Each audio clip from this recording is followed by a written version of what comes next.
Yesu ashimwe. Yesu ahimbazwe. Amutubwira amateka ya korali Ebenezer. Nejejwe no kuvuga ku mateka ya korali Ebenezer, kandi icyo gihe 95 niho umudugudu wari utangiye wa Kimicanga wari uvuye ku Kimihurura, kuko mbere basengaga mu mibyizi ku cyumweru bakazamuka, ariko icyo gihe noneho bari bemerewe gusenga ku cyumweru bakiri mu shitingi. Niho rero korali yatangiriye ari korali y'abamama 8. Noneho mu kwezi kwa gatanu habaye umubatizo, habatizwamo urubyiruko n'abasore, harimo umumama umwe ahita yakirwa mu bandi mama, ariko abandi bashaka gushinga korali yabo. Bashatse gushinga korali yabo, ubuyobozi nibwo bwabagiye inama yo kujya muri korali Ebenezer. Icyo gihe rero korali Ebenezer imaze kwakira abo baririmbyi 25 b'urubyiruko, yahise igira imbaraga zidasanzwe, itangira kumenyekana.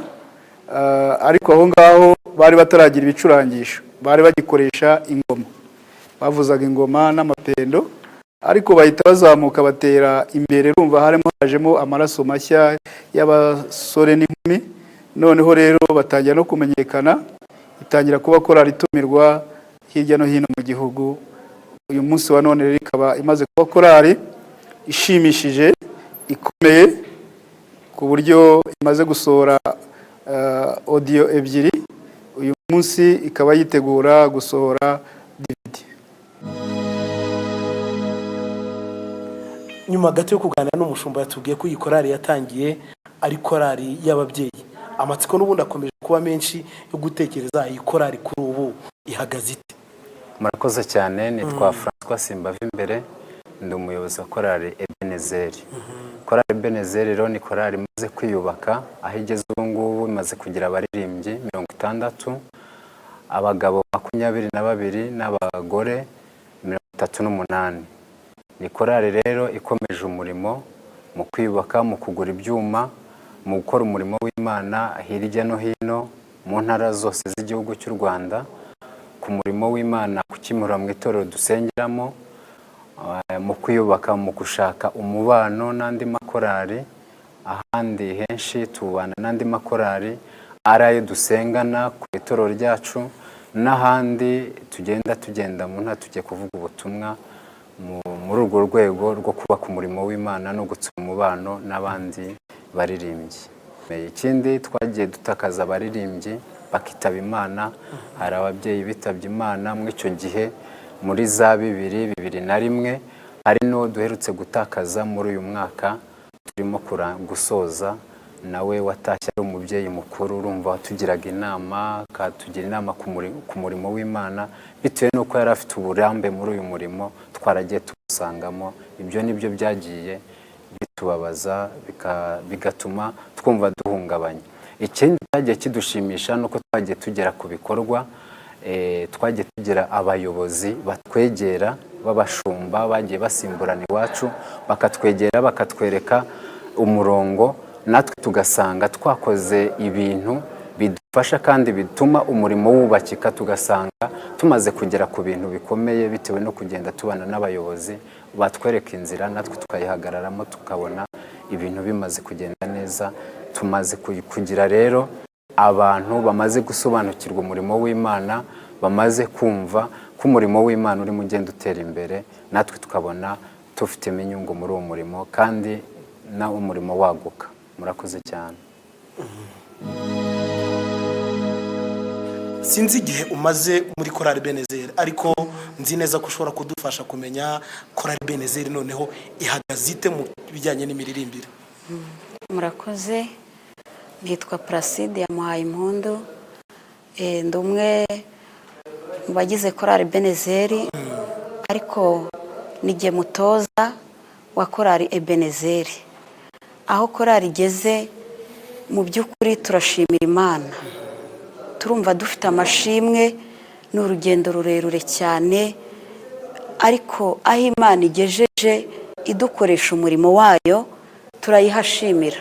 Imana yabanye natwe, ishoboza abaririmbyi, iratubashisha mu murimo w'Imana. Imana yagize neza. Murakoze cyane.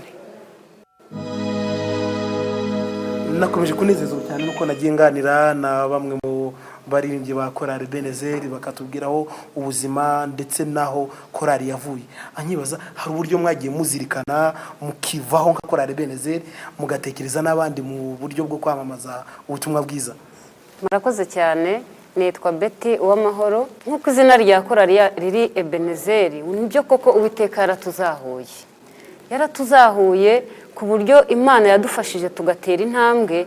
Ntabwo ivugabutumwa ryacu rigarukira muri korali gusa, ahubwo Uwiteka yaratwaguye, turagenda dukora n'ibindi bikorwa hanze. Muri ibyo bikorwa twagerageje gusura abarwayi nko mu bitaro bikuru bya CHK, twabagezeho turabasura, tubabwira ubutumwa bwiza, hanyuma turatambuka turagenda tugera no muri gereza, mu magereza atandukanye, turagenda tubabwira ijambo ry'Imana. Dushimiye Imana rero ko yatwaguye mu buzima busanzwe, yaduteje intambwe tubasha gukora ibikorwa bifatika. Murakoze cyane. Kumva amateka, ukumva ibikorwa bya korali Ebenezer, wumva wakomeza kubyumva, ariko nanone tukibaza nk'abaterankunga uruhare rwanyu nuruhe kugira ngo ibi bikorwa bya korali Ebenezer ikora birushaho kugenda neza ndetse no gutera imbere? Murakoze. Nkaba ndi umuyobozi wa komite y'abaterankunga ba korali Ebenezer.